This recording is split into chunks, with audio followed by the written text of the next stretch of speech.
બિયારણની સાથે ડીએપી ખાતરમાં થયેલા ભાવ વધારાએ ખેડૂતોની કમર તોડી નાખી છે। અરવલ્લી જિલ્લામાં મોંઘા બિયારણની સાથોસાથ ખાતરના ભાવમાં થયેલા વધારાથી ખેતી કરવી મોંઘી બની રહી છે। ઉનાળુ સિઝનની વિદાયની સાથે ચોમાસાના આગમનની તૈયારી છે, પરંતુ ગત વર્ષની તુલનાએ બિયારણ, ખાતર, ખેડ, પેસ્ટિસાઇડ્સના ભાવમાં પણ તોતિંગ વધારો થયો, જેને લઈ ખેડૂતોની મુશ્કેલી વધી। અરવલ્લીના ખેડૂતોનો દાવો છે કે ગત વર્ષની તુલનાએ ચાલુ વર્ષે મગફળીની વાવણીના ખર્ચમાં 1.5 ગણો વધારો થયો છે। મગફળીની વાવણી પાછળ કરેલા ખર્ચની તુલનાએ પૂરતા પોષણક્ષમ ભાવ પણ નથી મળતા। આથી જ આ વખતે આ જિલ્લામાં મગફળીના વાવેતરમાં નોંધપાત્ર ઘટાડો પણ થયો।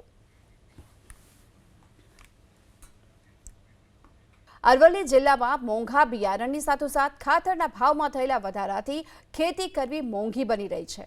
ઉનાળુ સિઝનની વિદાયની સાથે ચોમાસાના આગમનની તૈયારી છે, પરંતુ ગત વર્ષની તુલનાએ બિયારણ, ખાતર, ખેડ, પેસ્ટિસાઇડ્સના ભાવમાં પણ તોતિંગ વધારો થયો, જેને લઈ ખેડૂતોની મુશ્કેલી વધી।